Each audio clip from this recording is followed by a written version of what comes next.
అన్నీ నాకు తెలుసు అన్నప్పుడు అహంకారం. నాకేం తెలుసు? సర్వజ్ఞుడైనటువంటి వాడు ఈశ్వరుడు. ఆయన నాకన్నా తెలుసున్న వాళ్ళని ఎందరినో సృజించాడు. ఆయన నన్ను ఇవాళ 4 మాటలు నేర్పి ఇక్కడ కూర్చోపెట్టి తరించరా అన్నాడు. 12 స్కంధములు ఆంధ్రీకరించిన పోతన గారు నేను భాగవతం ఆంధ్రీకరించాను అనలేదు. నేను భాగవతం ఎందుకు రాస్తున్నాను అంటే నా పాపం పోవడానికి నా చేత పరమేశ్వరుడు భాగవతం రాయించాడన్నాడు. కోటేశ్వరరావు ఎందుకు ప్రవచనం చేస్తున్నాడంటే నేను వెళ్ళి శ్రీశైలంలో ప్రవచనం చేశానని గొప్పలు చెప్పుకోవడానికి అనకూడదు. ఒరే, అక్కడ ఇక్కడ తిరిగి అహంకారంతో బ్రతుకుతున్నావురా, సహస్రఘటాభిషేకం అవుతోందిరా, వచ్చి ఓ కుండ పట్టుకో, నీ జన్మ తరిస్తుందని ఈ కుండని కాపాడడానికి, కుండ నెత్తికెత్తడానికి నన్ను తీసుకొచ్చాడు.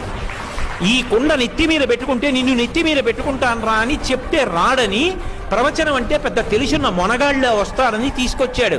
తీసుకొచ్చి 3 రోజులు నా చేత దర్శనమిచ్చి